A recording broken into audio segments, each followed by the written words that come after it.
আজকে আমি আপনাদের দেখাবো কিভাবে ফেসবুক বা ইউটিউব ইনফ্লুয়েন্সারদের দ্বারা আমরা প্রতারিত হচ্ছি। দেখেন কত সুন্দর সুন্দর, আমরা যদি দিয়াবাড়ি সানফ্লাওয়ার লিখে সার্চ দিই কত সুন্দর সুন্দর ভিডিও চলে আসে বড় বড় সানফ্লাওয়ারের, যে দিয়াবাড়িতে অনেক সুন্দর সুন্দর সানফ্লাওয়ার গার্ডেন আছে, অনেক সুন্দর গার্ডেন আছে যেখানে ঢুকতে 30 টাকা এবং আপনারা যে খুব সুন্দর সুন্দর ছবি তুলতে পারবেন হ্যান ত্যান বলে তারা আমাদের আকর্ষণটা নিতে চেষ্টা করে।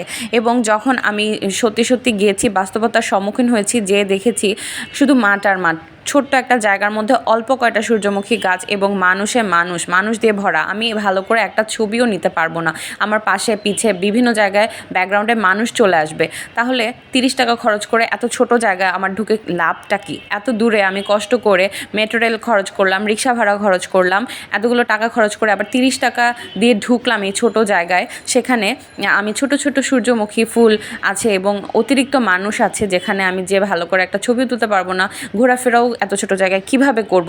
তাহলে এখানে যে বলুন কোনো লাভ আছে? মানুষ ইনফ্লুয়েন্সাররা যে বড় বড় সূর্যমুখীর ছবি দিয়ে রেখে আমাদের অ্যাট্রাকশন ড্র করছে, আমরা সেটা দেখছি, ট্রেন্ডিং ফলো করে চলে যাচ্ছি আমাদের টাকা পয়সা খরচ করে, এবং এই পাশের মরা সূর্যমুখীগুলো কেউ কোনো ভিডিওতে আমাদের দেখায়নি যে এখানে সূর্যমুখী অর্ধেকের বেশি মরে গেছে, যে আসলে কোনো ফায়দা নেই। অনেক মানুষ গিয়েছে কিন্তু অনেকেই ঢুকেনি এটার ভিতরে, কারণ 30 টাকা খরচ করে জনপ্রতি যদি আমরা ঢুকি, একটা ছবিও ঠিক করে তুলতে না পারি, তাহলে আসলে হোয়াটস দ্য পয়েন্ট? এখানে যাওয়ার কি পয়েন্ট থাকবে তাহলে আমাদের? তো আমরা দুজন গিয়েছিলাম, 60 টাকা খরচ করে আমরা ভিতরে আর না ঢুকে আশেপাশে ঘুরেই চলে এসেছি প্রতারিত হয়ে, এবং মনটা খুবই খারাপ হয়ে গিয়েছে যে এভাবে মানুষ প্রতারিত করছে মানুষকে।